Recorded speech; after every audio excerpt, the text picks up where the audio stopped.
सुरेश जी। ठीक है।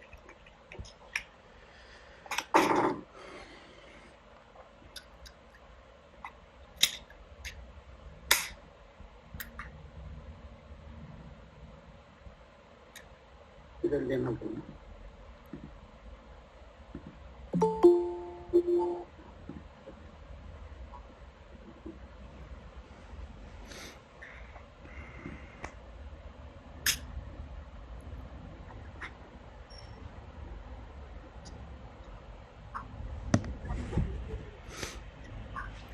बात बनाने के लिए बोलना, इंटरव्यू खत्म होते ही मधु की पे घर जाना, तो उनका लोकेशन ले लेना मधु की। गौतम जी को पता है, तो वो लोकेशन लेके स्पॉट को देके तब रेडी रखना। जैसे ही इंटरव्यू खत्म हो गाड़ी में बैठूंगा, खाना उधर देता हूँ।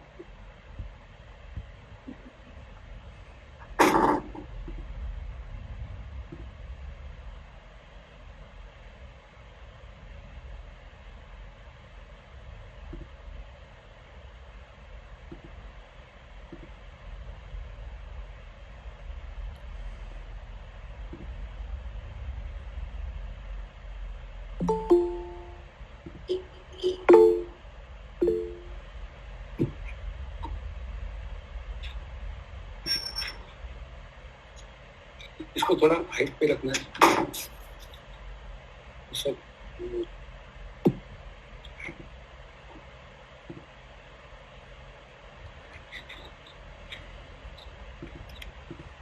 इसको नहीं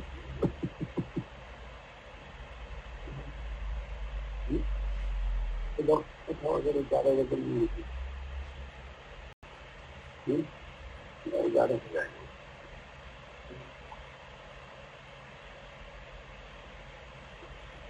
ना।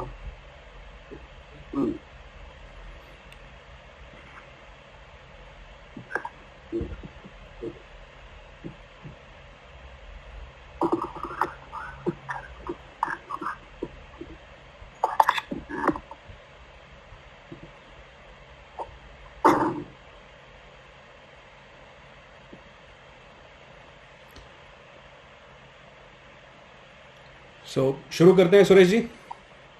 हाँ, नमस्कार। सबसे पहले तो मेरा नाम विवेक सिंह, सिडनी से आपके साथ जुड़ रहा हूँ और आज के इस चर्चा का होस्ट और मॉडरेटर रहूँगा। अ, और हमारे साथ बहुत सारे जो हमारे मित्रगण हैं ऑस्ट्रेलिया भर से जुड़ रहे हैं। कुछ हमारे मित्रगण भारत से भी जुड़ रहे हैं। ऑस्ट्रेलिया के अलग अलग शहरों से, Canberra, Sydney, Melbourne, Perth, Adelaide, Brisbane से हमारे साथ जुड़ रहे हैं आज। और हम सब आपके बहुत बहुत आभारी हैं कि आपने इतनी व्यस्तता के बीच हमसे इस गंभीर विषय पर चर्चा करने के लिए समय निकाला। हम सब लोग देख रहे हैं कि कैसे आप सरकार के अलग अलग मंत्रालयों से, अदालतों से और जो आपके ऑफिस के बाहर आने वाले दंगाइयों से आप सब भिड़ रहे हैं। इतनी व्यस्तता के बीच में भी आपने ये समय हमारे लिए निकाला, तो बहुत बहुत धन्यवाद आपका। जैसे जैसे और हमारे मित्रगण जुड़ते जाएंगे उनको मैं ऐड करता जाऊंगा और सभी को इस चर्चा का एक फॉर्मेट बता दूं कि सुरेश जी की व्यस्तता के चलते ये जो कार्यक्रम हमने इनिशियली 1 से 1.5 घंटे का रखना था, लेकिन अब हम उसको 45 मिनट में ही कवर करेंगे। और साथ में जो फॉर्मेट इस चर्चा का रहेगा वो एक क्वेश्चन आंसर राउंड की फॉर्म में रहेगा, जहां पर मैं कुछ प्रश्न सुरेश जी से पूछूंगा और उनके जवाबों के माध्यम से ये जो मुद्दा है यूपीएससी जिहाद का, इसके बारे में हम अपनी अपनी जो नॉलेज है उसको बढ़ाएंगे। और आखिरी के जो 15 से 20 मिनट रहेंगे उसमें एक ओपन फोरम रहेगा जहां पर आप सभी लोग सुरेश जी से अपने अपने प्रश्न पूछ पाएंगे। तो चर्चा शुरू करते हैं। सुरेश जी, सबसे पहला एक प्रश्न मैं एक बहुत सिंपल सा पूछूंगा आपसे, वो ये कि ये यूपीएससी जिहाद क्या है। हम लोगों को थोड़ा इसके बारे में, इसका कुछ बैकग्राउंड आप दीजिए। Over to you. बिल्कुल। सब लोगों को नमस्कार। और खास करके हमारे एनआरआई भाई जल्दी समझते हैं कि ब्यूरोक्रेसी पर कब्जा कितना गंभीर मुद्दा है, और इसलिए भारत में तो प्रदर्शन हो ही रहे, लेकिन टाइम्स स्क्वायर पर भी इतनी बड़ी संख्या में प्रदर्शन हो रहे हैं और आप लोग भी इसमें रुचि ले रहे हैं। क्या है यूपीएससी जिहाद? तो हिंदुस्तान में हमारे पुरखों ने, हमारे तमाम क्रांतिकारी बलिदानियों ने मिलकर जो तथाकथित आजादी हमने प्राप्त की है, उसको हमने लोकतंत्र के नाम पर जब स्वीकार किया तो 4 स्तंभों पे खड़ी रहेगी ऐसा तय किया, जिसको हम कहते हैं खबर पालिका, जिसमें मीडिया है, जिसको हम कहते हैं न्यायपालिका, जुडिशरी है, जिसमें हम कहते हैं कार्यपालिका जो कि ब्यूरोक्रेसी है, और विधि पालिका जो राजनीति है। इन सब में अगर आप देखेंगे तो मीडिया का जो है तो केवल चिल्ला सकता है, जुडिशरी केवल आदेश दे सकती है, कानून की व्याख्या कर सकती है, राजनीतिक नेतृत्व का एवरेज लाइफ जो है सत्ता में रहने का वो 6 साल है, पिछले अगर हम 50 साल को एनालिसिस करते हैं तो इसका मतलब वो भी स्थायी नहीं है। स्थायी कौन है? तो सरकार चलाती है वास्तविकता, देश चलाती है ब्यूरोक्रेसी। और ये केवल मैं नहीं कह रहा हूं, तो इसमें जो आईएएस आईपीएस बनाने वाली यूपीएससी के एग्जाम देने के लिए मुसलमानों का जो फाउंडेशन बना है जिसका नाम है ज़कात फाउंडेशन, वो अपने वेबसाइट पे लिखता है कि देश को रूल ब्यूरोक्रेसी करती है और इसलिए हमको ब्यूरोक्रेसी में घुसना है, ज्यादा अपना रिप्रेजेंटेशन बढ़ाना है। कुछ लोग कब्जा करना भी कहते हैं। तो ब्यूरोक्रेसी लोकतंत्र का सबसे महत्वपूर्ण हिस्सा है जिसकी लाइफ 35 से 40 साल तक की होती है। लेकिन दुर्भाग्य आप जानते हैं कितना खतरनाक है। एक कोई भी ग्रेजुएट व्यक्ति वो दे सकता है, लेकिन मैं वो ग्रेजुएट को भी ठीक मानता हूं, लेकिन मदरसे से ग्रेजुएट हुआ व्यक्ति जिसने ना मैथ पढ़ा, ना साइंस पढ़ा, ना ज्योग्राफी पढ़ी, ना कुछ और पढ़ा, ऐसा मदरसे में जिस व्यक्ति ने केवल अपने धार्मिक पुस्तक को पढ़ा, वो व्यक्ति भी यूपीएससी में एग्जाम देके आईएएस बन सकता है। ये इस पर पहली आपत्ति। दूसरी महत्वपूर्ण आपत्ति की ये सारी परीक्षाएं देने के लिए भारत सरकार करोड़ों रुपए देती है, व्यक्ति को लाखों रुपए देती है और पूरे बजट पर करोड़ों रुपए खर्च करती है। ये किस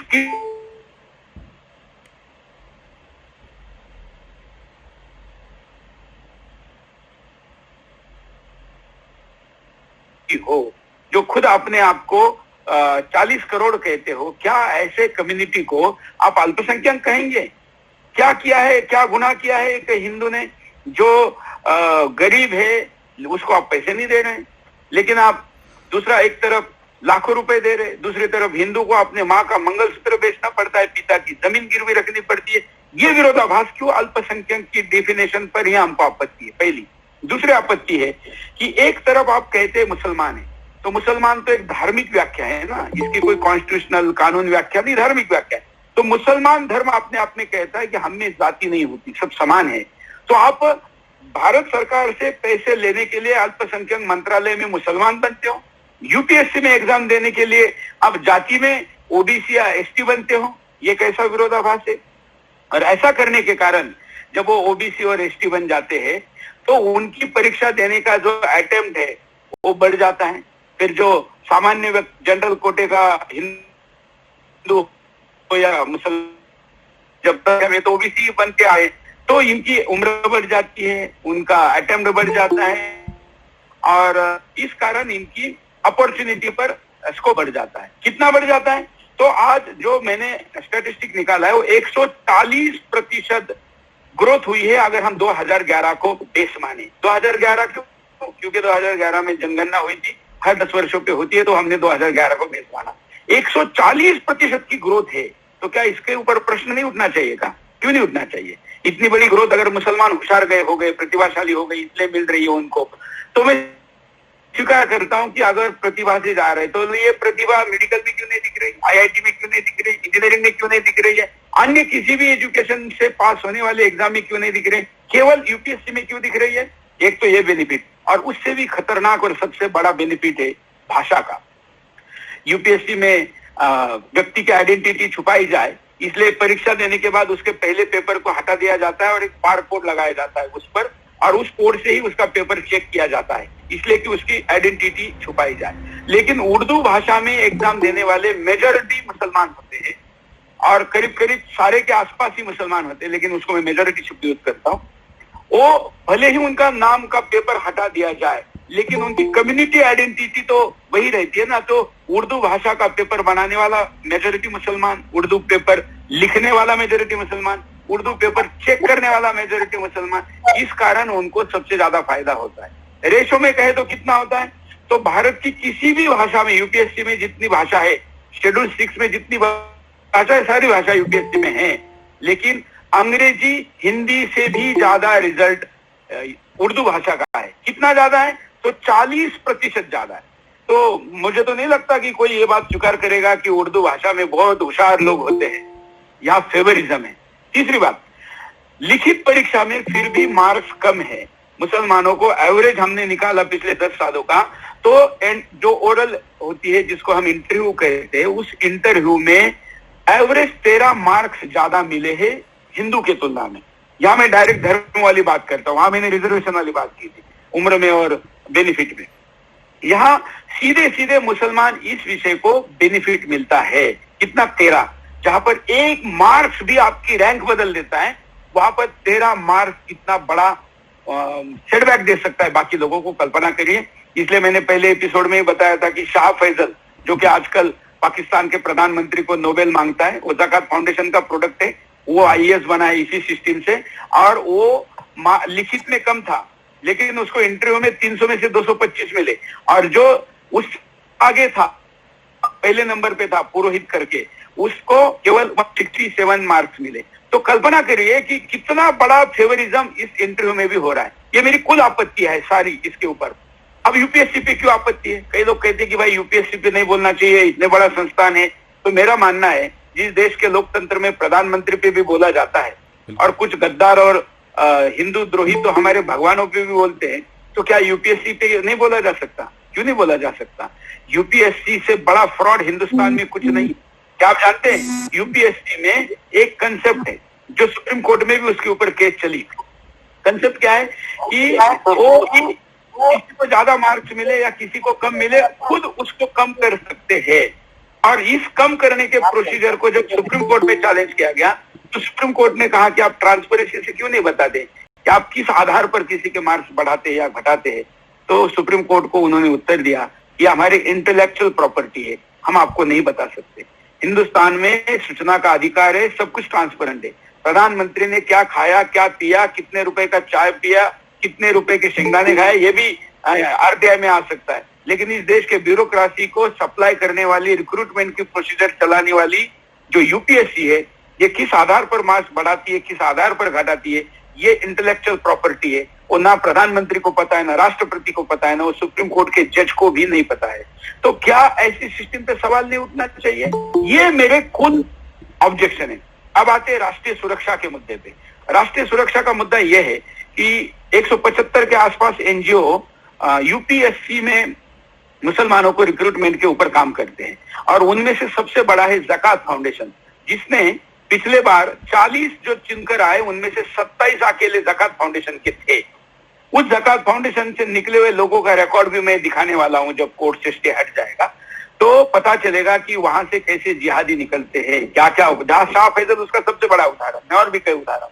तो ज़कात फाउंडेशन का मैंने पूरा ट्रेल निकाला कि अमेरिका में बैन कोई ऑर्गेनाइजेशन, आतंकवादी ऑर्गेनाइजेशन, कैसे भारत के ज़कात फाउंडेशन ऑफ इंडिया को पैसा देती है। इन्होंने बड़े होशियारी के साथ क्या किया, ज़कात फाउंडेशन ऑफ इंडिया एक बनाया, ज़कात फाउंडेशन इंडिया इंटरनेशनल ब्रिटेन में बनाया, पाकिस्तान का ऑलरेडी ज़कात फाउंडेशन पाकिस्तान है, वर्ल्ड का है, अमेरिका का है। तो ये पैन इस्लाम ये कंसेप्ट लेकर चलता है। मुझे समझ में नहीं आता, हमारे देश के किसी नेता को, जज को, ब्यूरोक्राट्स को विदेश में जाना हो तो भी अनुमति नहीं निकलती, लेकिन आतंकवादी संगठनों से पैसे लेकर चलने वाले एनजीओ से, एनजीओ क्या कहा जाए, आतंकवादी संगठन ही कहना चाहिए, उस आतंकी फैक्ट्री से आईएएस आईपीएस बन सकता है। इसको कैसे स्वीकार किया जा सकता है? इतना ही नहीं, इसमें फेवरिज्म कितना है। मनमोहन सिंह सरकार ने 5 कोचिंग सेंटर दिए, उसमें से 4 कोचिंग सेंटर मुस्लिम यूनिवर्सिटी में, उसमें से एक यूनिवर्सिटी है एएमयू, अलीगढ़ मुस्लिम यूनिवर्सिटी, जिसके दीवार पर गद्दार और भारत पाकिस्तान का विभाजन करने वाले जिना की फोटो लगी है। जिना के फोटो के सामने आईएएस एग्जाम तैयार करने वाला व्यक्ति हिंदुस्तान के लिए कितना सुरक्षित है, ये मेरा प्रश्न है। ये राष्ट्रीय सुरक्षा से लेकर तमाम प्रकार के जो प्रश्न हैं, ये प्रश्नों को लेकर मैंने आवाज उठाया, उसके पूरे सबूत निकाले, एक प्रोमो मैंने बनाया। प्रोमो मुझे जरूरी था थोड़ा आक्रामक बनाना, क्योंकि अगर वो प्रोमो आक्रामक नहीं होता तो ये मुद्दा उतना बड़ा नहीं उठता। तो 100 सुनार की मार के नहीं चलेगा, एक लोहार का हथौड़ा मारना चाहिए। इसलिए मैंने अपने स्वभाव के अनुसार एक हथौड़ा मारा और एक प्रोमो रिलीज किया। उस प्रोमो को रिलीज करते इनके ध्यान में आ गया कि हमने इतना बड़ा जो प्लान बनाया हुआ है ब्यूरोक्रेसी पर कब्जे का, ये तो सुरेश चौहान के धो देगा। और सुदर्शन का इतिहास है पिछले 15 वर्षों में, हमने जो मुद्दा उठाया उस मुद्दे को हम अंजाम तक लेके जाते हैं। हम कोई दीपिका पादुकोण की गाड़ियों का पाठलाग करने वाले और वो करने वाले रिपोर्टर ना रखते, ना ऐसे शो चलाते हैं। हम तो सिविलाइजेशन वॉर पर अपना फोकस करते हैं, और इसलिए हमने मुद्दा उठाया तो ये होना है। जाकिर भी आज हिंदुस्तान के बाहर, इसका क्रेडिट सुदर्शन की टीम को है। तो इन्होंने ध्यान में लाया कि अगर अभी नहीं रोका गया तो कुछ नहीं हो सकता, फिर तो काम खत्म है, हमारा षड्यंत्र हिंदुस्तान पर कब्जे का चला जाएगा। पहले मैं जनसंख्या नियंत्रण कानून का आंदोलन चला के इनका विधायिका में घुसने का जो प्लान है उसको रोक रहा हूं, दूसरी तरफ ब्यूरोक्रेसी में रोक रहा हूं। तो इन्होंने क्या किया, सोशल मीडिया पर मेरे खिलाफ कैंपेन चालू किया, ट्विटर में रिपोर्ट किया, फेसबुक में किया, यूट्यूब में किया। इससे नहीं रुके तो पुलिस स्टेशन में रिपोर्ट किए। 1000 से ज्यादा थानों पर आज मेरी कंप्लेंट हुई है, सैकड़ों एफआईआर हुए। उसके बाद इन्होंने ब्रॉडकास्ट अथॉरिटी में किया, फिर कंटेंट स्टैंडर्ड अथॉरिटी में किया, एसोसिएशन में किया, मिनिस्ट्री में किया, हाई कोर्ट में किया। मुझे समझ में नहीं आता।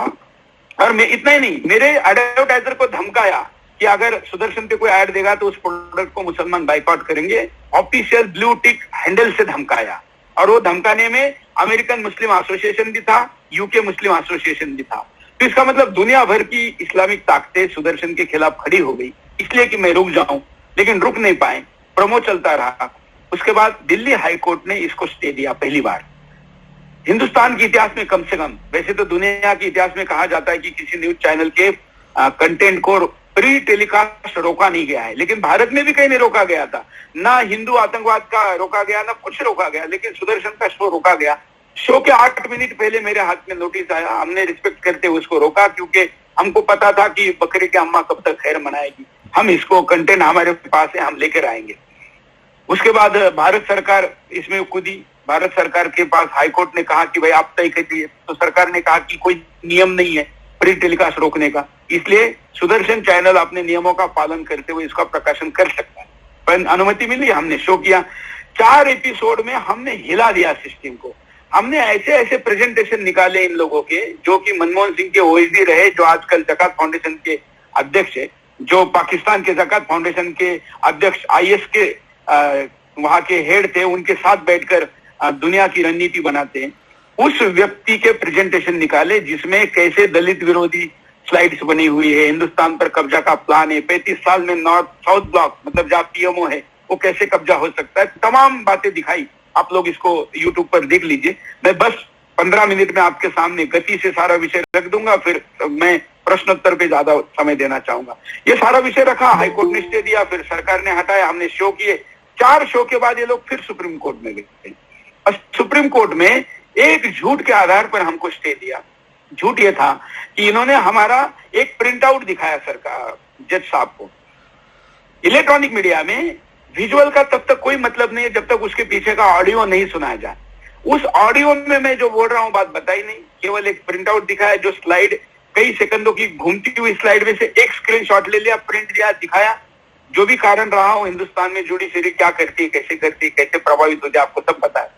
और हमको स्टे दिए गया, हमारे ऊपर तमाम प्रश्न उठाए गए, लेकिन हमने बड़े धैर्य से और संयम से उसका सामना किया।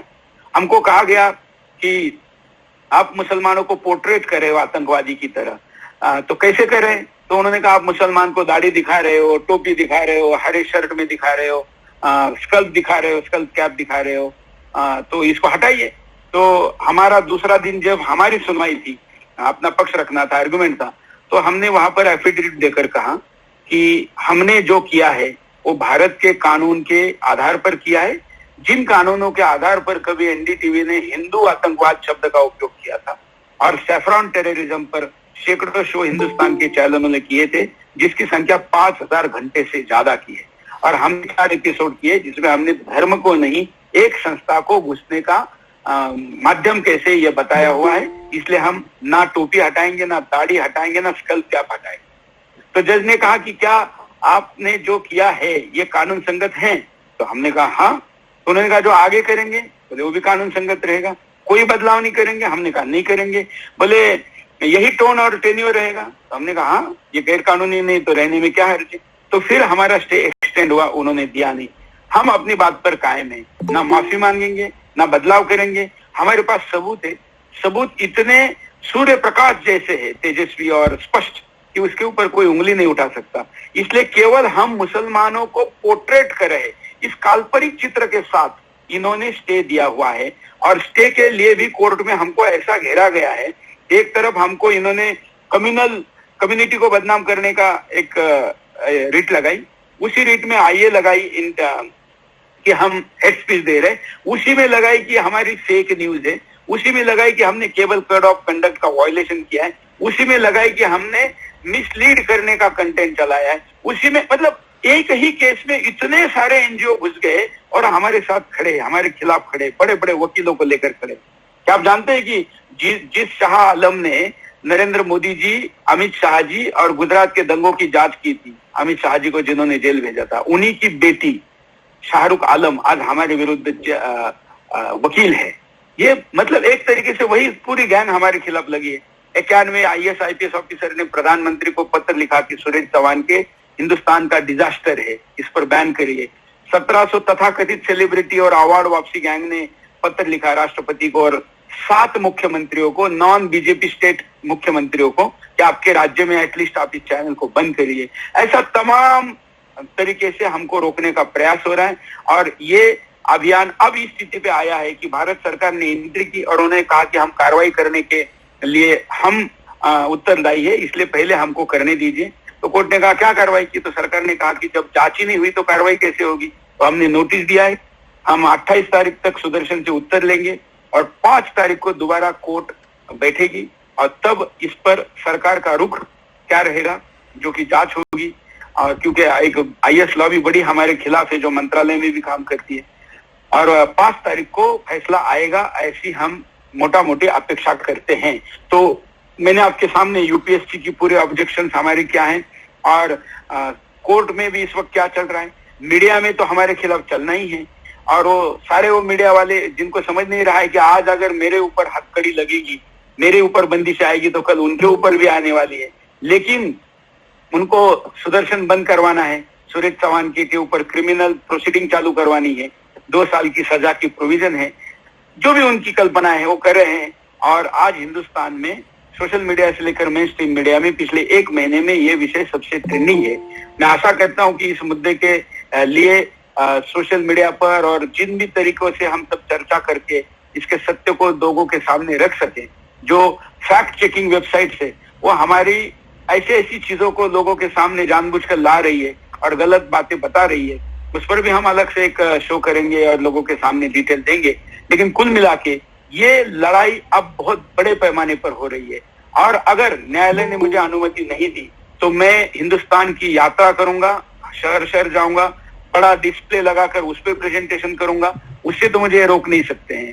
तो इसलिए ये मेरी अब तक का इस विषय का आंदोलन, कानूनी प्रक्रिया और भविष्य की योजना मैंने आपके सामने बताई है। अब मुझे लगता है कि थोड़ा प्रश्नोत्तर पर हम समय देते हैं। बहुत बहुत धन्यवाद सुरेश जी। सो आपने काफ़ी डिटेल में हम लोगों को समझाया कि यूपीएससी जिहाद का जो मुद्दा है उसमें हमें क्या परेशानी है। और जहाँ तक मैं समझ पाया हूँ, देखिए कोई व्यक्ति अगर मुसलमान है, यूपीएससी में जा रहा है, पहले भी जाता रहा है, उस बात से किसी को कोई आपत्ति कभी नहीं रही। आपत्ति इस बात से है कि आप अनफेयर मीन्स से, एक तरह से चीटिंग करते हुए, सिस्टम को चीट करते हुए आप जब यूपीएससी में जाते हैं और आपके पीछे जो संस्थाएं हैं जो खुलेआम ये कहती हैं कि हम ब्यूरोक्रेसी पे कब्जा करना चाहते हैं। नॉर्मली कोई यूपीएससी की तैयारी करने वाला बिहार का, यूपी का बच्चा रहता है, वो कहता है मैं देश की सेवा करना चाहता हूँ। आप भी आइए, उसमें हिंदू मुसलमान का कोई भेद नहीं है। लेकिन जब ज़कात फाउंडेशन या कोई रजा अकेडमी इस तरह से बोले कि हमारा मकसद है कि हम ब्यूरोक्रेसी में 35 साल के अंदर अपना व्यक्ति बैठा लेना चाहते हैं ताकि हम अपना एजेंडा आगे बढ़ा सकें, तो उस चीज़ से हम लोगों को दिक्कत है। तो आप बहुत बहुत धन्यवाद, आपने इसको क्लैरिफाई किया। तो एक सुरेश जी, एक मेरे को सवाल आपसे पूछना था, वो ये कि जब ये प्रसारण से पहले सुप्रीम कोर्ट ने इस पर रोक लगाने से मना कर दिया और फिर ये मुद्दा सुप्रीम कोर्ट गया और हाई कोर्ट गया और हाई कोर्ट ने इस पर बैन लगा दिया, तो उसके बारे में थोड़ा बताइए कि ये कैसे हुआ कि हाई कोर्ट को ये जानकारी ही नहीं थी कि सुप्रीम कोर्ट इस पर ऑलरेडी मना कर चुका है। बिल्कुल, हाई कोर्ट को जानकारी नहीं थी और इन्होंने एक ही ग्रुप ने 2 टीमें बनाकर दोनों तरफ डाली और सुप्रीम कोर्ट को नहीं बताया कि हाई कोर्ट में भी गए, हाई कोर्ट को नहीं बताया कि सुप्रीम कोर्ट में गए।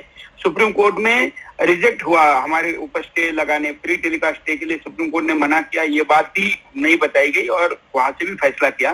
विशेष बात है कि सुप्रीम कोर्ट में भी और हाई कोर्ट में भी हम नहीं थे, ना हमारा वकील था, हमें बताया नहीं गया। 9:15 बजे रिपोर्ट किया गया, 2 बजे सुनवाई हुई और 4 बजे स्टे का ऑर्डर किया गया। हमको शाम को ऑर्डर मिला, स्टे रुक गया। मतलब सुनवाई तक नहीं हुई, हमारा रिप्रेजेंटेशन तक नहीं हुआ। सोचिए कि कितना मतलब ये क्या हो रहा है जी। और इसमें जब आपने एफिडेविट में ये कहा कि जब एनडीटीवी एक शो दिखा सकता है हिंदू टेरर करके, और उसमें minister of information and broadcasting उस समय के सलमान खुर्शीद जी आके बैठते हैं, तब सुप्रीम कोर्ट को अभिव्यक्ति की आज़ादी नज़र आती है। और जब हम एक यूपीएससी जिहाद का कार्यक्रम करते हैं तो उसमें ये क्यों ऐसा, ये डबल स्टैंडर्ड क्यों है, ये दोहरा मापदंड क्यों है कि अभिव्यक्ति की स्वतंत्रता एनडीटीवी को तो है पर सुदर्शन टीवी और सुरेश समाणके जी को नहीं है? देखिए, इतना तो छोड़िए, जज साहब वो ठीक से पढ़ने भी नहीं दे रहे थे एफिडेविट जिसमें ये लिखा हुआ था। उन्होंने तो इस पे आपत्ति ली कि आप कैसे एफिडेविट दे रहे हैं, क्यों दे रहे हैं, इतनी पुरानी बात को कैसे निकाल सकते हैं। यही सुप्रीम कोर्ट है जिसने कहा कि कश्मीरी पंडितों का मामला इतना पुराना हो चुका है कि अब इसके ऊपर सुनवाई करने का कोई फायदा नहीं है। और यही है जो और बाकी चीजों में सुनवाई करता है, पुरानी चीजों में, वही कुछ साल पहले की घटना को सुनने के लिए तैयार नहीं है। तो ये सब आप जानते हैं कौन क्या है क्या नहीं है। और हिंदू के लिए काम करना इस देश में इतना आसान नहीं है।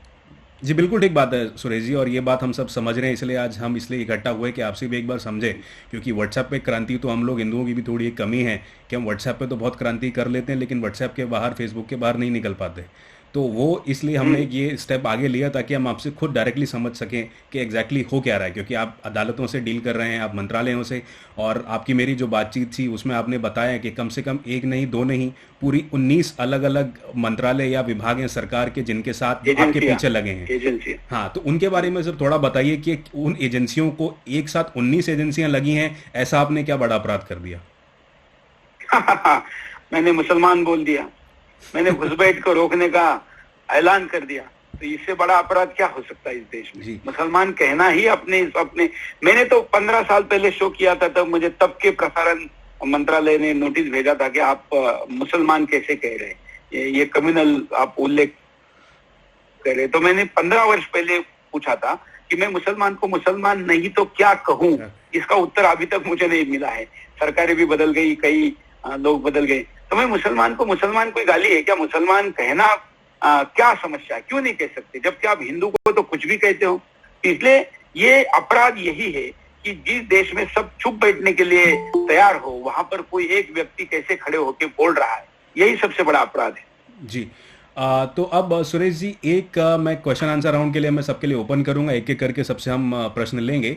एक मेरा प्रश्न आखिरी आपसे ये कि अगर सुप्रीम कोर्ट की ये जो प्रतिबंध है ये जारी रहती है, बैन टेलीकास्ट पे जारी रहता है, तो आपका बैकअप प्लान, जैसे एक तो आपने बताया कि शहर शहर जाके आप इसको एलसीडी स्क्रीन पर दिखाएंगे, सो क्या आपका इसमें आपके जो लीगल काउंसिल है उनसे भी शायद चर्चा इस बारे में हुई होगी, तो कहीं इसको इंटरनेट के माध्यम से, ओटीटी ऐप के माध्यम से कहीं इसको रिलीज करने का आपका कुछ ऐसा प्लान भी है क्या कि अगर टीवी से रोक नहीं हटती है तो आप इंटरनेट के माध्यम से इसको प्रसारित करेंगे?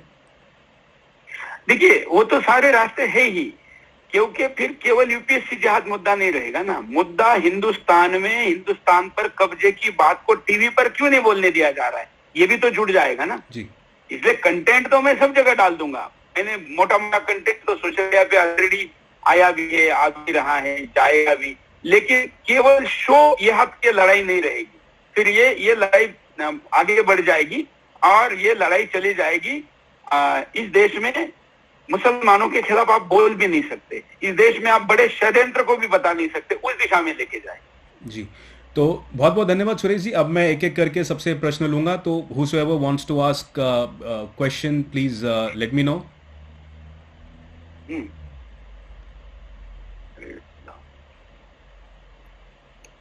हिमांशु जी, अगर आप कुछ प्रश्न पूछना चाहें।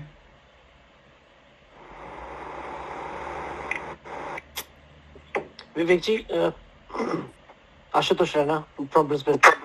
हाँ जी, आशुतोष जी बहुत बहुत स्वागत है आपका, अपना प्रश्न पूछिए। सुरेश जी नमस्कार, मैं आपको फॉलो करता रहा हूँ डिफरेंट चैनल्स में। मेरा सिर्फ एक सवाल है आपसे कि आपका ये जो अभी सिचुएशन है, इस सिचुएशन में सरकार क्या कर रही है? मतलब जुडिशरी तो जो कर रही है, is government not supporting you on the freedom to speech, freedom to say the truth? और मैं ये आपसे इसलिए पूछ रहा हूँ सुरेश जी, इसका मैं थोड़ा सा बैकग्राउंड दे दूं कि करंट सरकार जो है उसका एक मिनिस्टर आया था, सेंट्रल मिनिस्टर आया था, कभी ब्रिस्बेन पीछे आए थे, और मैं कश्मीरी पंडित हूँ by the way Suresh ji, और उन्होंने मेरे से कहा था कि यार आप कश्मीरी पंडित ना वहां से भागे हो। तो ये एक सरकारी सेंट्रल मिनिस्टर का कहना था उस टाइम पे, और उसको मेरे को फिर खरी खरी सुनानी पड़ी थी उस टाइम पे, सामने सामने सबके सामने, कि भाई आप जो कह रहे हो थोड़ा सा समझ के सोच के कहिए। तो अगर सरकार में वैसे लोग हैं, आपको कोई सपोर्ट मिल रहा है सरकार से? देखिए, आप भाग गए इसलिए आप अपराधी है ऐसा वो कह रहे हैं, और मैं क्यों भाग नहीं रहा हूं इसलिए अपराधी हूं ऐसा भी कुछ लोग कह रहे हैं। तो जिसका वो व्यक्तिगत रवैया है, मुझे लगता है सरकार ने जरूर ये स्टैंड लिया कि किसी भी चैनल पर फ्री टेलीकास्ट बैन नहीं है, ना कानून है, ये स्टैंड अब तक का रहा है। रही बात अभी एक्चुअल स्टैंड का है, ये 5 तारीख को पता चलेगा, जब कोर्ट में वो अपना जो हमें नोटिस दिया उसका उत्तर हम देने के बाद उनका क्या रुख है, ये 5 तारीख को पता चलेगा। ये मैं इतना ही कह सकता हूँ इस वक्त। सूरज जी, जस्ट एक छोटा सा मेरी तरफ से एक निवेदन है आपके लिए। मैं जैसे मैंने आपसे कहा, मैं कश्मीरी पंडित हूँ, और हमारी एक ऑर्गेनाइजेशन है ग्लोबल कश्मीरी पंडित डायस्पोरा, GKPD। आपका जैसे भी इसका आगे कोर्ट का ऑर्डर आता है, जो भी आगे होता है, but I would like to give you a platform. आपका अपना प्लेटफॉर्म इतना बड़ा है कि मैं एक छोटी सी बात कर रहा हूँ शायद, but I would like to give you a platform for the entire community, and you can talk to us on that platform. So आप जब भी तैयार हो, आप प्लीज बता दीजिएगा। विवेक जी, थोड़ा एक आग्रह है कि मैंने सिर्फ अभी कुछ कॉन्टिनेंट्स के लोगों को एक एक बार टाइम देने का तय किया है। जैसे मैंने यूएस को दिया, फिर यूरोप को, और अभी आप लोगों को इधर दे रहे हैं। आप सुरेश चौहान के मन के बोलिए ना, मैं ही क्यों रिप्रेजेंट करूं? ये सुरेश चौहान की व्यक्तिगत लड़ाई है ही नहीं, ये तो हम सबकी लड़ाई है। तो आप सबको मुद्दे पता है, आपको सब पता है। मैं तो, मेरी स्थिति ये है कि मैं रोज सवेरे आप जैसी मीटिंग करता हूँ, उसके बाद मुझे दिन भर में मेरे शो की तैयारी करनी पड़ती है, फिर रात में मैं जाग के दूसरे दिन कोर्ट की तैयारी करता हूँ। तो इतना इन लोगों ने, इतनी एजेंसियों के नोटिस है मेरे पास, 19 एजेंसियों के तो पहुंच चुके। पुलिस को तो अभी हम गए भी नहीं ना, हमने बेल ली ना, हमने कहा भाई जिसको गिरफ्तार करने आना है आ जाओ, नोएडा आ जाओ, गिरफ्तार करके लेके जाओ। हम उधर गए नहीं। तो मैं इतना ज्यादा ऑक्युपाइड हूँ कि मैं थोड़ा ये टाइम नहीं निकाल पा रहा हूँ। हाँ, बहुत ही जरूरी आपको लगता है कि आना ही है, आप कहिए, मैं आऊंगा, कभी भी आऊंगा, आप जिस भी टाइम कहेंगे। लेकिन मैं चाहता हूं कि केवल सुरेश चौहान के क्यों बोले, आप बोले ना सब। जी, बहुत बहुत धन्यवाद सुरेश जी इसके लिए। रैना जी, मैं आपको बाद में सुरेश जी से कनेक्ट भी करा दूंगा इसके लिए। अगला सवाल लेते हैं। मेरा ख्याल रोहन अरोड़ा जी हैं, रवि अरोड़ा जी। रवि अरोड़ा जी, अपना प्रश्न पूछिए प्लीज। सबको जय श्री राम। और मैं आप सभी के माध्यम से सिर्फ एक ही बात कहना चाहूंगा। आई थिंक मैं सबसे छोटा ही हूँ इस कॉन्वर्सेशन में। सुरेश जी, सबसे पहले तो ये है कि हम सबको पहले अपनी आइडेंटिटी को स्ट्रॉन्ग करना पड़ेगा, दैट वी आर हिंदू।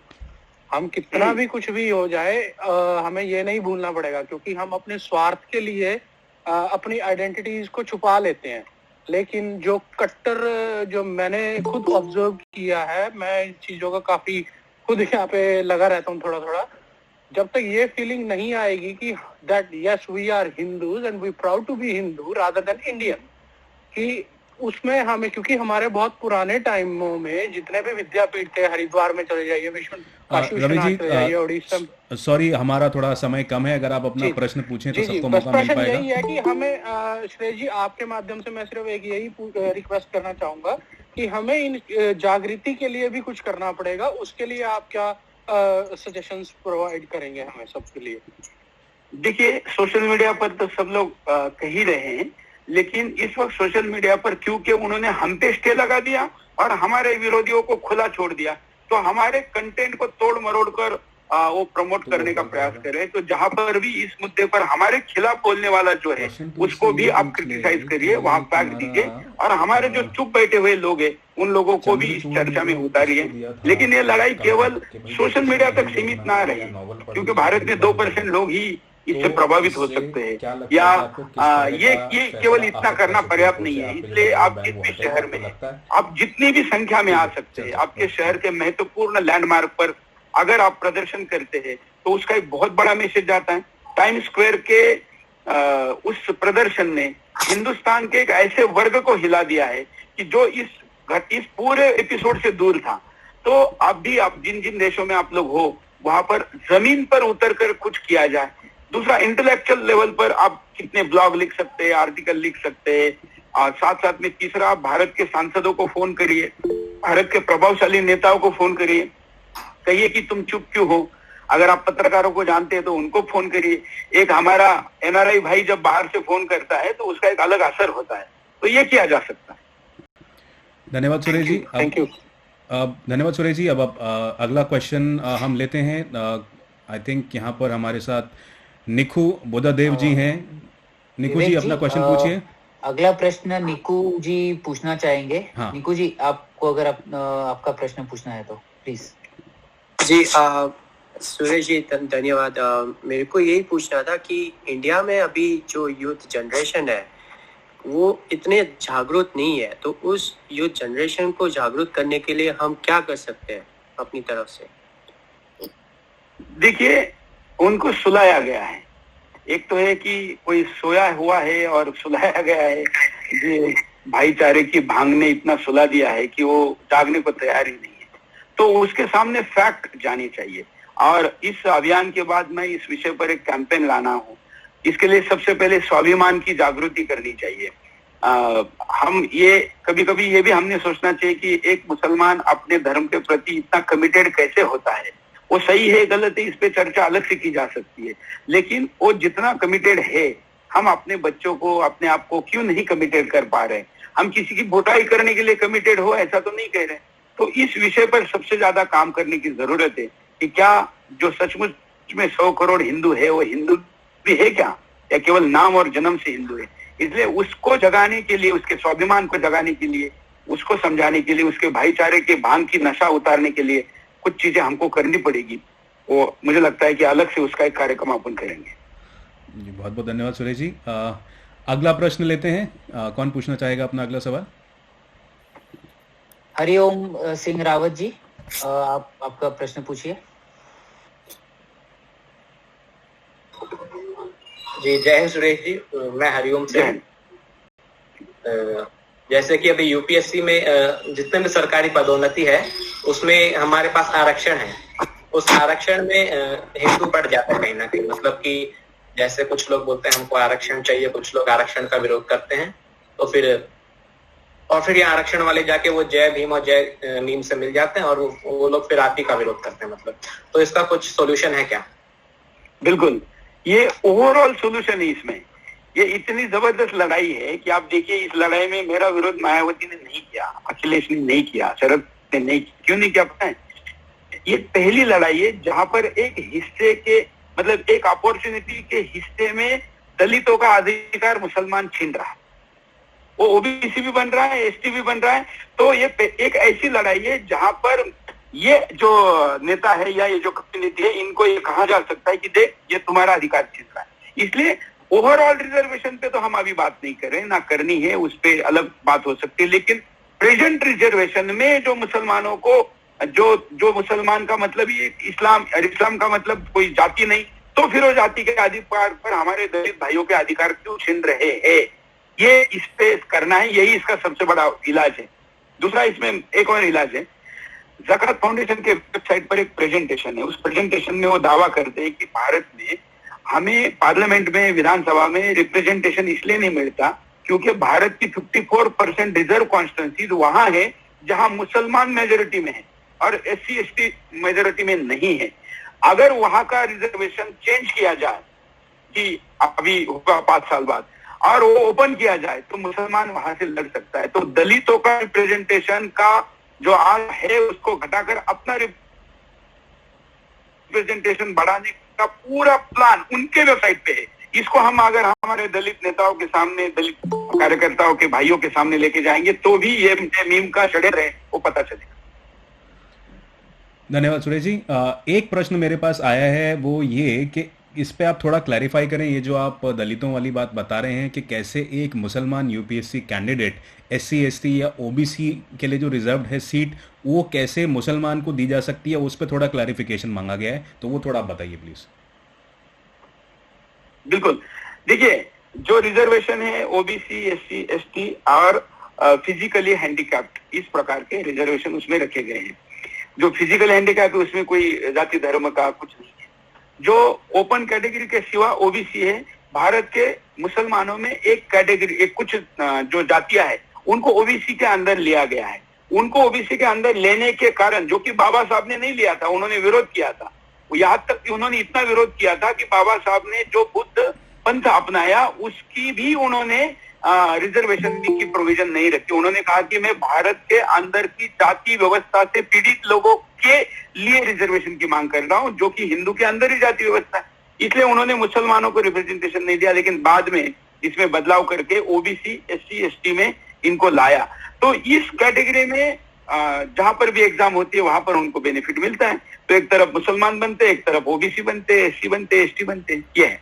तो जस्ट टू क्लैरिफाई, तो जो इनिशियली जो हिंदुओं में जो एससी एसटी ओबीसी जातियां जो कही जाती हैं उनके लिए जो आरक्षित सीट थी, तो आपका कहना ये है कि मुसलमानों में भी उन्होंने अपनी ओबीसी और एसटी एसटी बना ली है, जो हिंदुओं की ओबीसी के लिए बनी थी, तो वो सीट वो ले रहे हैं, ये आप कहना चाह रहे हैं? यही तो कह रहा हूं मैं जी। धन्यवाद। और कोई अपना प्रश्न पूछना चाहे? इस ग्रुप में कोई अनवांटेड एलिमेंट आया हुआ है, जरा चेक कर लीजिए। देखा मैंने, ऊपर नाम आया। वो कोई बात नहीं जी, उनको भी सुनना चाहिए। हम कोई ऐसा कुछ हम नहीं कर रहे हैं कि खुलेआम बोल रहे हैं ना। हाँ, तो टीवी से खुलेआम। हाँ, कोई दिक्कत नहीं है, ऐसा कोई अनवांटेड नहीं है, सब अपने भाई है, सब अपने भाई है। सुनिए आप उनको भी थोड़ी जानकारी मिलेगी, वो कुछ मुद्दा उनके भी काम आएगा। मेहर सेठ जी कुछ क्वेश्चन पूछना चाह रहे हैं, आप पूछिए मेहर जी। हाँ सुरेश जी नमस्ते, मीर बोल रहा हूँ। मुझे एक सवाल था कि जैसे बाकी सारे रिफॉर्म्स आ रहे हैं, वैसे आपने या किसी ने ऑर्गेनाइजेशन में से मोदी जी या अमित शाह जी को ये सजेशन दिया है कि इसमें भी रिफॉर्म कर दिया है? क्योंकि बाकी सारे रिफॉर्म्स आ रहे हैं, सबसे मेन प्रॉब्लम जैसे मोदी जी इतना काम कर रहे हैं फिर भी काफी चीजें नीचे तक नहीं जाती है। One of the main reasons is not because चलो ये तो एक रिलीजन वाला हो गया कि ये एक सर्टेन कम्युनिटी घुस रही है, बट ये रिफॉर्म ही आ जाए तो ये प्रॉब्लम ही सॉल्व हो जाए ना। मीन जिसकी मेरिट है वो आएगा, जो मेरिट नहीं आएगा वो कोई से हो या वाई कम्युनिटी से, फिर प्रॉब्लम ही सॉल्व हो जाएगा। फिर ना उर्दू ना हिंदी का तो सजेशन गया है गवर्नमेंट को या बिल्कुल गया है। सुदर्शन कभी भी कोई भी कार्यक्रम उपाय के बगैर नहीं करता। मैंने ये जब समस्या उठाई तो इसका उपाय यही निकाला कि रिफॉर्म करिए। एक मदरसे में पढ़ा हुआ व्यक्ति आईएएस बनता है, वो साइंस एंड टेक्नोलॉजी का भी सेक्रेटरी बन सकता है, वो जिलाधिकारी भी बन सकता है और राष्ट्रपति का भी बन सकता है, कुछ भी बन सकता है। ऐसे थोड़ी होता है भाई। पहले तो एक जनरल फिजिशियन होता था या एक डॉक्टर गांव में होता था, शहर में होता था, सब कुछ करता था। अब तो आंखों का भी डॉक्टर अलग है, राइट का अलग है, लेफ्ट का अलग है, उसके अंदर की बीमारियों का अलग है। तो एडमिनिस्ट्रेशन में आप सर्विस को डिफाइन करिए और हर विषय के लिए अलग अलग लाइए। जैसे आपने अभी सुरक्षा के लिए लाया या अन्य चीजें ला रहे हैं, तो वैसे भारत सरकार ने एक स्कीम लाई है कि अच्छे प्रोफेशनल को डायरेक्ट आईएएस कैटेगरी पर ले सकते हैं, लेकिन वो कोई परमानेंट सोल्यूशन नहीं है। परमानेंट सोल्यूशन एक रिफॉर्म है। आईआईएम के लोग लीजिए, इसमें इंजीनियर लीजिए, सारे प्रकार के प्रतिभाशाली लोग लीजिए, कोई आपत्ति नहीं। हम कहते हैं हम एपीजे कलाम कोई बनता है तो उसको सर पे बिठा के राष्ट्रपति बनाएंगे, लेकिन याकूब मेनन बनेगा तो फांसी देंगे। बिल्कुल सही कहा। बट सुरेश जी, कोई गवर्नमेंट ने कोई ऐसा पॉजिटिव इंडिकेशन दिया है कि मे बी ये टर्म में कोई प्लान है कि इसको रिफॉर्म्स को स्टार्ट करे? क्योंकि ये तो ऐसा तो नहीं है बिल लेके आ जाओ। मेहर जी, वन क्वेश्चन ओनली प्लीज, एक ही क्वेश्चन प्लीज। ठीक है, लेकिन अच्छा प्रश्न है, मैं उत्तर दे देता हूँ जी। क्या था कि ये मुद्दा कोई उठाने कोई तैयार नहीं था, जानते सब थे। क्या प्रॉब्लम है इस देश में कि जहां मुसलमान शब्द उल्लेख करे बगैर मुद्दा नहीं उठ सकता, वहां मुद्दा ही नहीं उठता है। ऐसे कई और भी चीजें जब उठाऊंगा तो आपको पता चल जाएगी।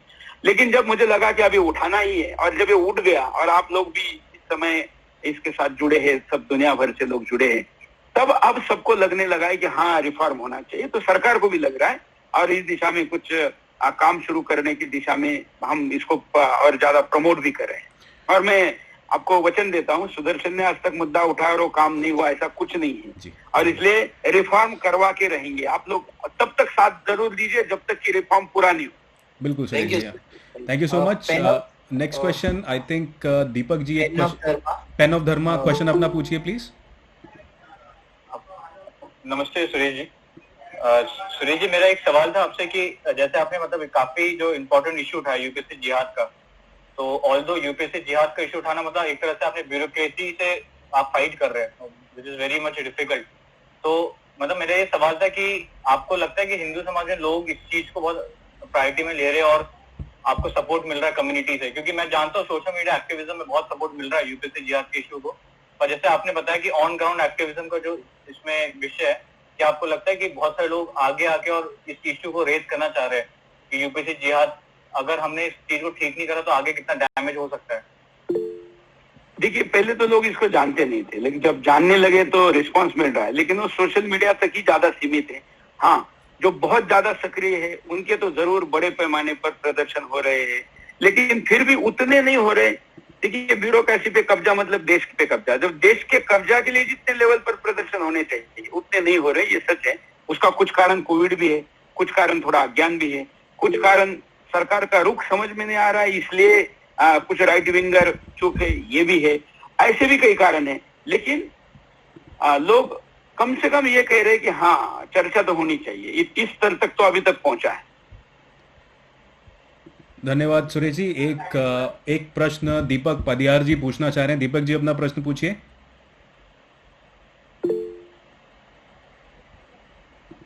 दीपक पदियार जी, अपना प्रश्न पूछिए प्लीज।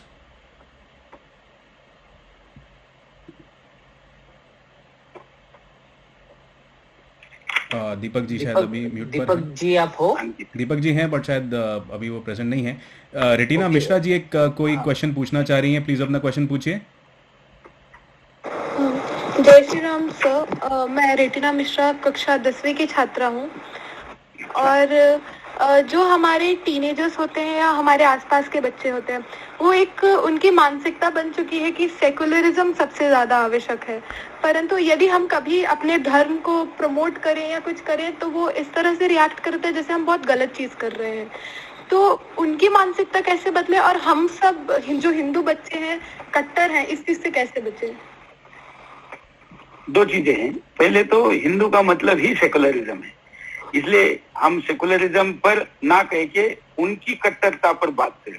मुझे पिछले इंटरव्यू में किसी ने पूछा कि कट्टर कौन होता है, तो मैंने कहा जो डरा हुआ हिंदू नहीं है और जो मूर्ख हिंदू नहीं है वो छोड़ के सारे कट्टर है। बाकी तो मूर्ख और डरे हुए हिंदू है वो कट्टर नहीं, बाकी हिंदू कट्टर है। कट्टरता का मतलब किसी दूसरे का विरोध नहीं है। और कैसे किया जाए, तो मैंने कहा ना, हमें बताया गया कि अरे तुम तो गुलाम रहे, तुम तो इससे पराजित हो गए, तुम तो उससे पराजित हो गए, महाराणा तो घास की रोटियां खाई लेकिन कुछ कर नहीं पाए, शिवाजी तो पहाड़ों के चूहा थे। मतलब हमारे पे जो थोपा गया है इतने वर्षों में, उसका परिणाम है कि हमारे में वो जो स्वत्व का अभिमान होना चाहिए कि हाँ हम ऐसे है, वो नहीं है। वो जगाना पड़ेगा, इसका दूसरा कोई उपयोग नहीं है। और मुझे तो बड़ा, मैं मतलब आनंद अंतरात्मा से धन्यवाद देता हूँ कि कोई 10वीं की छात्रा भी इस वक्त हमारे साथ जुड़ी है। इससे बड़ी बात आनंद की क्या हो सकती है, और जो इस भाषा में बोल रही है। तो आप बोलिए, आपको हम मंच देते हैं। आपको क्यों, आप हिंदू होने पे गर्व है, आप बोलिए, आपके उम्र के बच्चे सुनेंगे, प्रभावित होंगे। बहुत बढ़िया जी, धन्यवाद। एक अंतिम सवाल हम दीपक जी से लेते हैं, फिर हमें शायद सेशन को रैप अप करना पड़ेगा अनफॉर्चुनेटली। दीपक जी, आप अपना क्वेश्चन पूछिए प्लीज।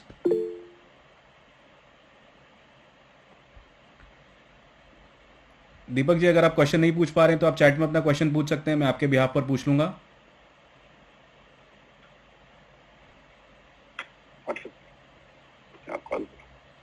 चलिए दीपक जी, जब तक अपना क्वेश्चन पूछ रहे हैं तब तक किसी और से हम एक क्वेश्चन और ले सकते हैं। कोई और अगर अपना प्रश्न पूछना चाहें तो फटाफट आप एक क्वेश्चन पूछिए। मुझे कोई प्रश्न नहीं है, पर मैं सुरेश जी को नमस्कार कहना चाहता हूँ, और मैं आपका बहुत बड़ा फैन हूँ सर। आपको देख के अच्छा लगता है sir. Thank you, keep doing it, will support you. So एक, जब तक दीपक जी अपना प्रश्न पूछते हैं तो एक उससे पहले मैं एक छोटा सा एक अनाउंसमेंट कर दूं। जैसा हम सब लोगों को पता है कि बहुत सारे एडवर्टाइजर्स ने इंक्लूडिंग अमूल अपने हाथ पीछे खींचे बिकॉज ऑफ लेफ्टिस्ट प्रेशर, और कोई भी मीडिया चैनल जो होता है वो मीडिया चैनल का जो मेन सोर्स ऑफ रेवेन्यू है वो एडवर्टाइजमेंट ही होता है। सो कहीं ना कहीं फाइनेंशियली भी सुदर्शन टीवी को कुछ नुकसान पहुंचाने की कोशिश की गई, क्योंकि उन्होंने इस तरह का कुछ मुद्दा उठाया जो काफियों के जो प्लान थे वो चौपट कर रहा है। सो ऐसे में हम सब लोगों ने ये डिसाइड किया है कि हम सब लोग जो भी अपने अपने देशों में बाहर जो एनआरआईज हैं, सब लोग सुदर्शन को फाइनेंशियली भी सपोर्ट करेंगे। तो जिसके लिए मैं एक पेमेंट लिंक सभी आप लोगों के साथ शेयर करूंगा, इस कॉल के बाद भी शेयर करूंगा, यहाँ चैट में भी शेयर करूंगा। और ये जो हमारी एक यज्ञ में आहुति है हम सब दे सकते हैं, और ये जो आहुति है वो हमारी एक सीधा सीधा जो ये आहुति जाएगी वो सुदर्शन टीवी के पास जाएगी। इसमें मैं या कोई और संगठन बीच में नहीं है।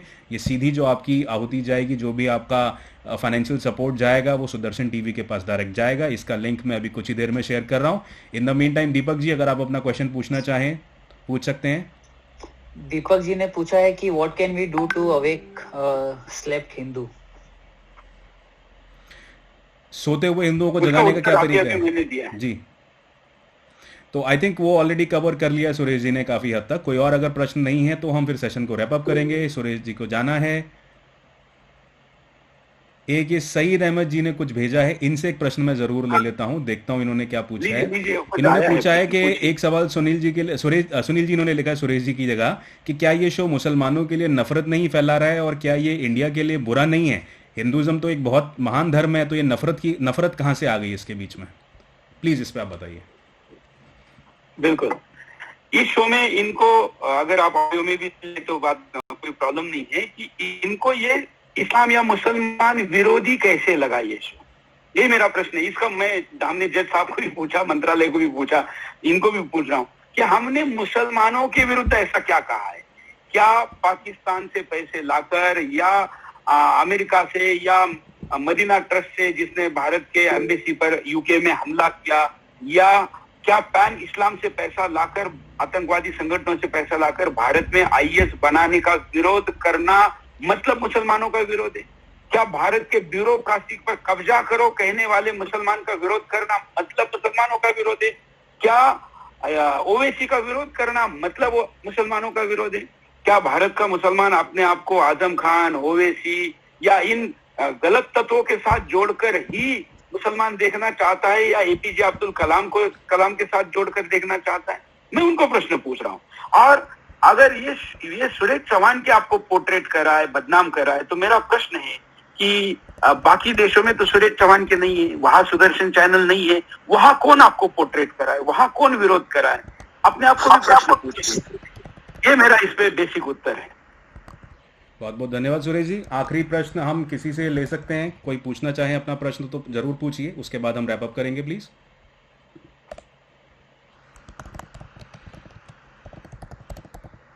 सुरेश जी, एक प्रश्न है। अभी हमारे जो धर्म गुरु है ज्यादातर वो शास्त्र विद्या पर ज्यादा कंसंट्रेट कर रहे हैं। सईद अहमद जी ने धन्यवाद कहा है, मैं उनका भी धन्यवाद करता हूँ। कंटिन्यू करिए। हमारे जो धर्म गुरु है अभी तक जो भी भारत में है और भारत से बाहर जो भी प्रयास कर रहे हैं, वो एक शास्त्र को लेकर ज्यादा चिंतित लगते हैं। जैसे हमारे धर्म में बताया गया, शास्त्र और शस्त्र दोनों साथ में होना चाहिए और दोनों का सही तरीके से उपयोग होना चाहिए। तो ये पार्ट, शस्त्र वाला पार्ट हम कहीं मिस कर रहे हैं, तो उसके बारे में कुछ 100% कर रहे हैं। देखिए, हमारे यहाँ मेरे ज्यादातर फोटो है ना, मेरे विरोधी जो चलवा रहे हैं वो चलवा रहे बंदूक के साथ, इसके साथ। मैं जरा आपको मेरा भगवान का पूजा का रूम दिखाना चाहता हूँ। चलिए, आप आज मेरे साथ जुड़े हैं। ये देखिए, यहाँ पर ये शस्त्र है, ये दूसरी साइड है, इसमें भी शस्त्र की मैं रोज पूजा करता हूँ। ये वाला है, आप मेरे कैबिन में ये वाला हिस्सा है। अब होता क्या है कि ये लोग कहते हैं कि आप पत्रकार को क्यों चाहिए ये? अरे भाई, आप आतंकवादी से हथियार तो नहीं छीन पाए, लेकिन हमारे जो शास्त्र ने कहा है कि शस्त्र और शास्त्र साथ में होना चाहिए, विजयादशमी पे मेरे जो शस्त्र पूजन है उसका भी विरोध होता है। मतलब ये एक पत्रकार को क्या ये करने की जरूरत है? ऐसा करके हमें डिमोरलाइज करके, या पेन की ताकत ज्यादा है। अरे भाई, पेन की ताकतें तो शस्त्र के सामने झुकी है, यही तो साबित हुआ है। शस्त्र शस्त्र है, और इसलिए शस्त्र को हाँ, ये जरूर है कि हमको संविधान की परिधि में इसको लेकर चलना चाहिए, लेकिन सेल्फ डिफेंस के लिए आपको अनुमति है और वो लड़ना चाहिए। जैसे व्यक्ति को सेल्फ डिफेंस की अनुमति है, वैसे एक कम्युनिटी को भी, धर्म को भी सेल्फ डिफेंस की अनुमति है। और जैसे व्यक्ति के जीवन की रक्षा भी उसका अधिकार है, वैसे और कर्तव्य भी है, वैसे उसके संस्कृति पर होने वाला हमला भी रोकना उसका अधिकार भी है और कर्तव्य भी। बहुत बहुत धन्यवाद सुरेश जी इसके लिए। अब आई थिंक हम सेशन को रैप अप करेंगे, आपको जाना भी होगा। सो मैंने लिंक आप सभी के साथ शेयर किया है जहां पर आप सुदर्शन टीवी के लिए मैं कॉन्टेक्ट एक कर बात सकते हैं। जरूर बोलना चाहता हूं, जो मैं जनरली डोनेशन के विषय में कभी बोलता नहीं, ना मैंने कभी मांगा है, लेकिन बहुत लोगों ने पूछा कि क्या करना चाहिए। मुझे ये बताने में थोड़ा दुख हो रहा है, मुझे अपेक्षा नहीं है, ना मैं मांग रहा हूं, लेकिन फिर भी बताता हूं कि इतना बड़ा आंदोलन चल रहा है। बहुत लोग कहते हैं कि हम आर्थिक मदद करना चाहते हैं, लेकिन क्या आप जानते हैं कि सब लोगों ने की हुई आर्थिक मदद ने 5 लाख तक क्रॉस नहीं की है। सोचिए कि इतनी करोड़ों रुपए की महीने की लड़ाई है, उसमें कंट्रीब्यूशन के समय भी अगर हम लोगों का ये अप्रोच है तो उस धर्म का, उस कम्युनिटी का क्या होना है। जी सुरेश जी, तो ये आपकी बात बिल्कुल ठीक है कि डोनेशन आपने मांगा नहीं, बट यही जो मैं बात कह रहा था शुरू में कि हम लोगों को अब व्हाट्सएप और फेसबुक की क्रांति से बाहर निकल के ग्राउंड पे कुछ करना पड़ेगा। और ये तो एक जिसे कहते हैं least that we can do for you, financial support देके। सो आई थिंक अब सेशन को हम रैप अप करेंगे और अंत में मैं यही कहूँगा, जिस तरह से आप देश की सेवा कर रहे हैं, हिंदू समाज की सेवा कर रहे हैं और उन मुद्दों को उठा रहे हैं। देखिए, गाड़ियों का पीछा तो बहुत सारे पत्रकार कर रहे हैं, उन्हें करने दीजिए, लेकिन आप वो मुद्दे उठा रहे हैं जिसका आपकी हमारी जिंदगियों पर बहुत ज़्यादा प्रभाव पड़ेगा और आगे पड़ने वाला है। तो ऐसे ही मुद्दे आप उठाते रहिए, ऐसे ही माँ भारती की सेवा आप करते रहिए, हिंदू धर्म की अब सेवा करते रहिए। हम सब आपके साथ हैं, आपके साथ जिस भी कैपेसिटी में हम आपको आपकी मदद कर पाएँ, आर्थिक रूप में, किसी भी और तरीके से, तो हम वो आपके करते रहेंगे। हमारे साथ जुड़ने के लिए सुरेश जी बहुत बहुत धन्यवाद आपका। और हम आशा करते हैं कि सुप्रीम कोर्ट जल्द से जल्द इसके ऊपर से बैन हटाएगा। नहीं तो जैसा आपने कहा, हम भी तैयार बैठे हैं कि अगर सुप्रीम कोर्ट बैन नहीं हटाएगा हम कोई और तरीका ढूंढ लेंगे, लेकिन ये बात तो सब जगह हमें पहुंचानी है। 4 एपिसोड अभी रिलीज हुए हैं, मेरा ख्याल अभी 6 या 8 एपिसोड और बाकी हैं इस सीरीज में। तो हम बहुत इसका इंतज़ार करेंगे कि कब जल्दी से रोक हटे और कब हमें बाकी के बचे हुए एपिसोड देखने का मौका मिले। सो इसी के साथ बहुत बहुत शुभकामनाएं हम सबकी तरफ से। सुरेश जी बहुत बहुत धन्यवाद आपका, आप हमारे साथ जुड़े, धन्यवाद, बहुत धन्यवाद आपका। जय श्री राम। लास्ट में एक भारत माता की जय और वंदे मातरम का एक सुरेश जी से। जी सुरेश जी प्लीज। ठीक है, मेरे साथ सब कहिए, फिर सब लोग अनम्यूट करिए अपने आप को, क्योंकि अभी बहुत से लोगों ने म्यूट करके रखा होगा। जी सब तो अनम्यूट करिए, एक साथ हम सब कहेंगे, है ना? 1 2 3 भारत माता की जय। वंदे मातरम। जय श्री राम। जय श्री राम। बहुत बहुत धन्यवाद, बहुत बहुत धन्यवाद सुरेश जी। धन्यवाद Suresh ji. Thank you everyone for joining us.